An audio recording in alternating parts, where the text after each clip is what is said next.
Hello and welcome to my review the Doctor's Assistant 1 video, and today I'm doing a review of the 8th Doctor Time War box set, Volume 2 box set even. So yeah, I'll be going over the box first, and then the packaging of the individual story, then the sort of story itself, and then rinse and repeat for the foreseeable 3 stories and that. Whoop, sorry about that. So yeah, you've got the new Doctor Who logo, which I'm not sure if they used the Jodie Whittaker one in the previous one, can't remember, should have probably checked. And you got Major Tamazan, I think it is, Bliss, or whatever her name is, 8th Doctor, played by the wonderful McGann, 12, an Ogron, Dalek, Squid Monster from Jonah, the episode even, and then just Dalek submarines and lots of Daleks and explosions and all this epicness. And then on the spine you've got a lovely picture of Paul McGann, the 8th Doctor Time War box set, Big Finish Wheel of Stories. Then on the back you've got a bio of the synopsis of the whole box set as a overview. Then you've got the titles of the individual stories and who they're written by. You've got Lords of Terror by Jonathan Morris. You've got Planet of the Ogrons by Guy Adams. In the Garden of Death by Guy Adams. And then Jonah by Timothy X. Attack. And who it's directed by and all that. And yeah, just the cardboard sleeve is all that is. Okay, so first episode we have the Lords of Terror. You have, again, McGann there, as well as Captain Tamazan, I think it is, Bliss, and a Dalek, and some more Daleks, and then it's sort of like what looks like a warehouse type thing, and then a red banner-y thing across. No, there isn't a banner-like thing on the cover, much like the previous box sets. The previous box sets had banners on their covers, so they're bannerless in these ones, which I don't know, I have mixed feelings about, in so much as you could argue you can display a lot more artwork, but it's more minimalist in a lot of cases, I guess. Basically, the one thing that I do think is kind of funny and ironic is that the stories that I do like more are I like their covers more as well, and vice versa. The episodes that I don't particularly like that much, I don't particularly like the sort of cover designs of anywhere. Yeah, okay, so that was the packaging and all the cover. Lords of Terror is, I felt like that episode kind of just went by, and it was sort of, for lack of a better term, on autopilot. It was okay, it wasn't terrible. It put me in the mindset of Series 10, Episode 8, which, if you recall, is Lie of the Land, and that but set in the Time War. A twist happens, but for me personally, I thought it was quite predictable. And that, I mean, you could argue it's a nice sort of fairly not too timey-wimey or too complex a story to sort of kickstart the box set off, which is nice considering that it's been quite a while between me listening and reviewing the first box set and then doing this with this one. I wouldn't say it's as bad as, say, Starship of Theus, which, honestly, I'd have preferred this to be the first episode of the first box set over Starship of Theus. Starship of Theus I could have seen as maybe the opener or second episode in this box set, maybe, or something along those lines. I think, as I say, this one's a decent introduction story, and that the actress who plays Bliss, what's her name? I've forgotten her name. It's on the cover. Keith. I'm butchering that name. I can't pronounce the name. Anyway, but basically, I find her. She's not the worst companion ever. I think she's very reminiscent of Jenna Coleman in Series 7 Part 2, in so much as she's just sort of there. She isn't even being used as a plot device, as it were. She's just kind of paper thin. She's kind of just a cardboard cutout of a companion. She's just sort of there. And this episode very much does try and almost rectify the fact that she's not had a lot of character development, and tries and develops the character more. Whether or not it works or not is up to you. I don't think it worked particularly well, but then you could argue there's a point to be made of the fact that they didn't think they'd do another Time War box set after they'd done the first one, and then when this got greenlit, and the first draft of this episode was without Bliss, his character, if she's even called Bliss. I can never remember the companion's name. She's just sort of there, and there's a bit where she's been really emotional and kind of getting angry at the Doctor. M'gann is phenomenal in the story, obviously that goes without saying almost, and she just sort of, the companion just sort of is, as I say, trying to be this emotionally sort of charged character, and it just fell flat for me. The actress who plays Commander, can't remember, Tamazan, she was really good in this. I really liked her. There's another character, and a guard-type character, who was really good. He was really interesting. He sort of butted heads with the Doctor, kind of giving me vibes of the Conscript, which I really liked in the first Time War box set. So, yeah, I mean, again, all I can say is that it's sort of like Lie of the Land, and that, but in the Time War, and if that sounds interesting to you, then you'll love this story, but if it doesn't, then it's not great. Again, it just felt very much like on autopilot, this story, there was no massive amount of substance or, for lack of a better term, paradoxical, timey-wimey nature, which is fine, there doesn't have to always be that, but in a box set in the Time War, I would have expected that, but I guess, again, it's nice to have something a bit easier, I guess, and I think this one would be very accessible to new listeners. I think this box set, if you are brand new to Big Finish, or have never listened to any of the Big Finish audios, I do think that this box set would be a big recommendation from me, because you are getting some really well thought out, crafted stories for new listeners, I think, as well. So yeah, overall, The Lords of Terror, I'd give a 7 out of 10. I could give it a score lower, but I'm very torn. There's another story that I gave a score lower than this one, but it was much of a muchness, as my mum would say, as to which I would give a 7 and a 6. So on another day, if I record this, I could easily say that this is a 6 out of 10, and the other story is a 7 out of 10, and vice versa, as I have now done anyway with this Lords of Terror, 7 out of 10, from Jonathan Morris. Moving on, we have Planet of the Ogrons, with the 12 Dalek that looks like Dalek Sec but isn't. Has like this Dalek drone and this like claw-like pincer-like thing and a red eye stalk, which is awesome, and then Dr. Ogron, and that's all I'm gonna say for the packaging. The cover. Even I adore Planet of the Ogron. Or Ogrons. I don't know if it's the first time if Big Finish have ever done any Ogron material, and that I'm not sure. And if if it is the first time they've ever done an Ogron story, bloody hell, they knocked it out the park, because fuck me, I need a Planet of the... I need a Dr. Ogron spin-off now. I don't care if it's on Big Finish or if it's on the TV show, but I need one.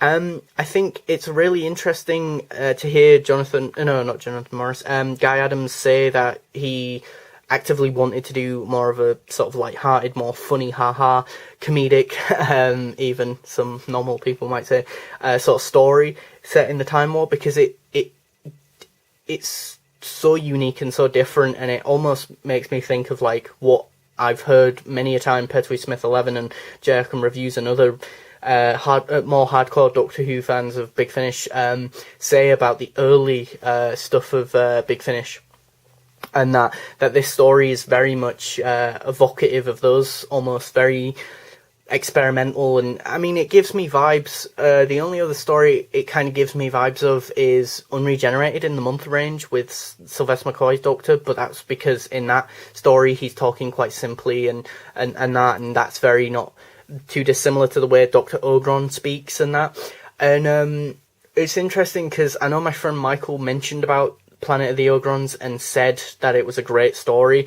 And the thing is, what's really interesting is the fact that I just assume because this character is on the front cover and we don't actually see McGann, I assumed he was the only Doctor type character in this story, but no, McGann is also in this, so it's almost like a weirdly Monty Python-esque, multi-Doctor story. It's so weird. And then you get introduced to the 12 as well, who is amazing. I honestly love her character and like her and find her more endearing, funnier, narcissistic and creepy, and just endearing, as I say, as a character, more so than the companion and Bliss.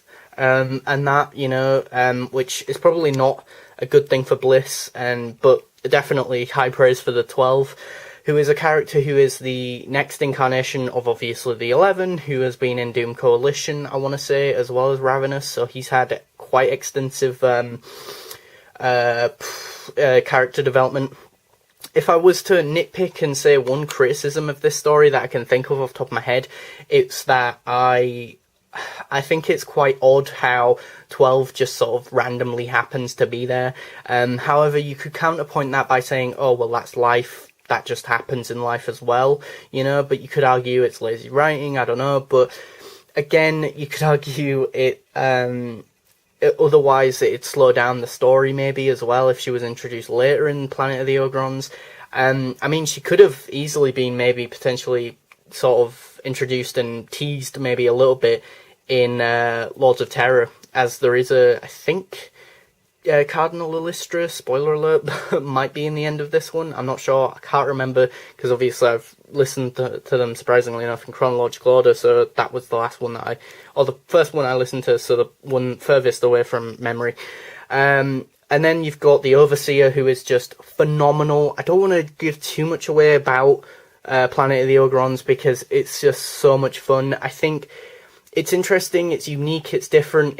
As I say, the only thing that it kind of reminds me of is a little bit here and there of Unregenerated with some of the other things the Dalek, the Overseer, is doing. Nicholas Briggs gives a phenomenal, absolutely stellar performance as the Overseer, and the things that the Overseer does are just absolutely revolting and abhorrent and made me feel physically sick to my stomach. And and then there's other Daleks who, perceive the Overseer as fear the Overseer, as well as like both fear but also disgusted by it because of the way that it is and that. And and as I say, 12 is just awesome, and Dr. Ogron, I haven't even really mentioned, is just funny as, like pre the title sequence, would you care for a Satsuma? Like, just lines like that are just funny as. And Dr. Ogron is almost like looking for the 8th Doctor in the Time War, looking through a fractured mirror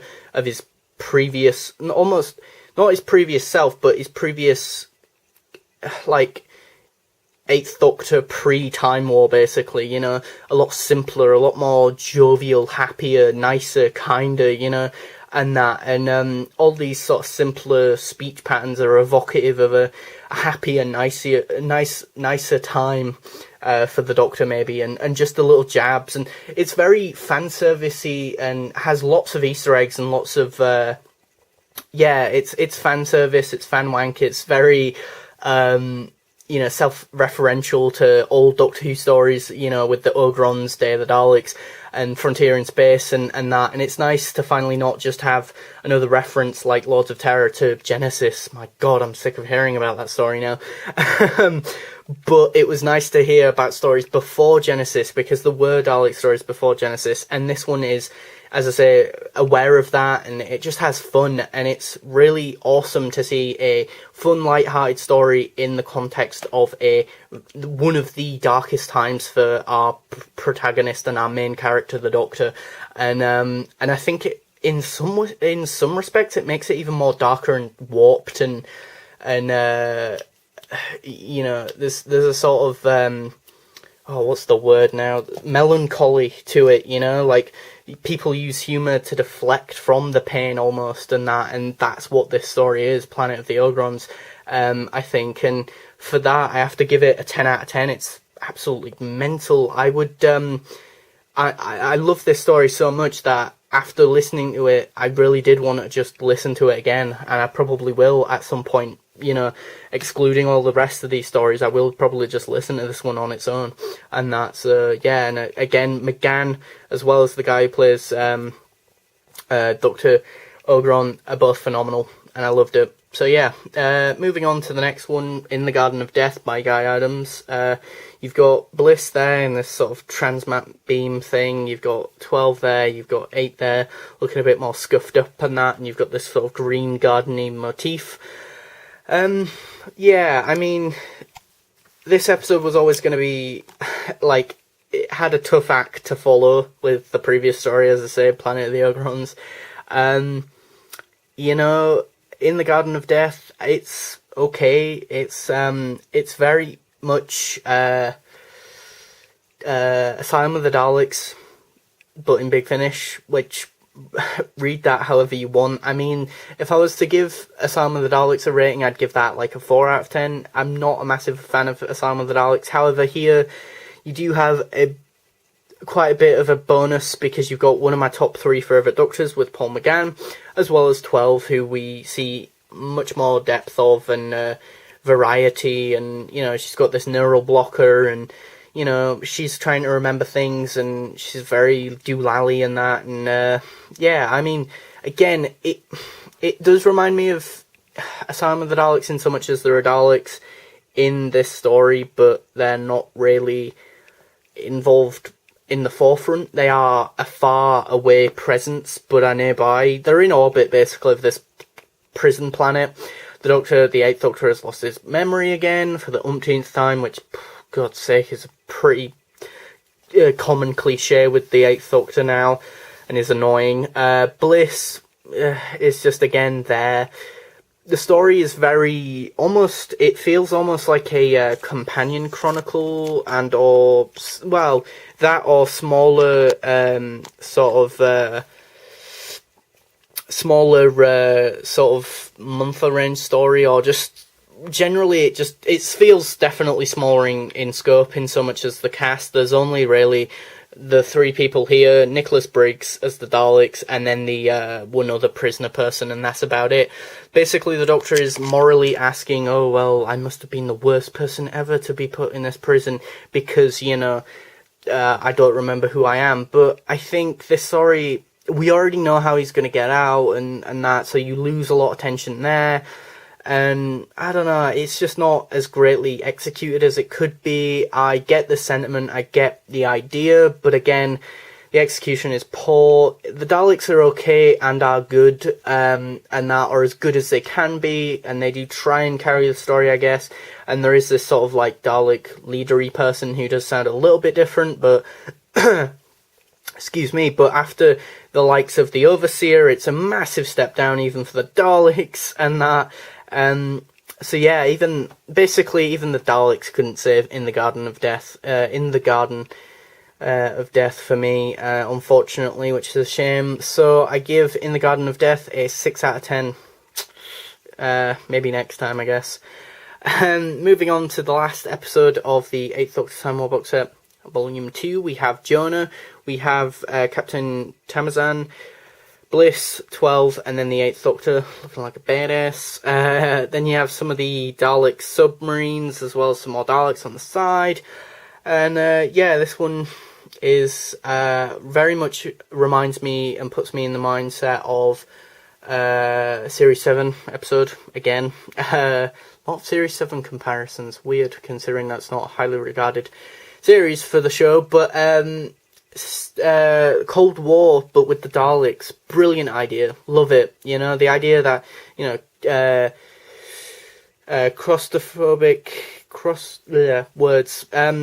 tense, claustrophobic, sort of, tension in submarines, people talking quietly. Jonah, the idea of this sort of World War One, I think, submarine captain, and the Doctor being called Jonah, very apt, I guess. And he's put in a very interestingly moral dilemma in that, and 12 is awesome. 12 basically feels like a better version of Missy and a female master. Personally, honestly, I think she's great, and I do like her a lot more than Missy. I think Missy grew on me in the last series with her, but in series 8 and 9, I never really warmed to Missy. But yeah, I mean, even though 12 for the most part in most of this is under control of her other incarnations and is supposed to be good, I always felt like she was good, as it were, and there was always something about her that didn't quite add up, and as though she was gonna maybe take someone's life or do something, which, you know. But yeah, and then there's other ideas and a big sentient creature and that, which squid creature almost gave me vibes of like a kraken. Release the kraken, as it were. The visuals alone of like Dalek submarines is just awesome to my very creative mind, and that, and you know, being in these, as I say, submarines and the pressure of water, and the fact that they even went to the lengths of saying, oh, and we can't time travel in water, and why is that 12? You know, and that, saying that to the 12 Meganis and that, and yeah, just painting such a grim, dark, moral and ethical decision for the Doctor and our Doctor and Co. and our gang and that, as it were, or fam, if you will.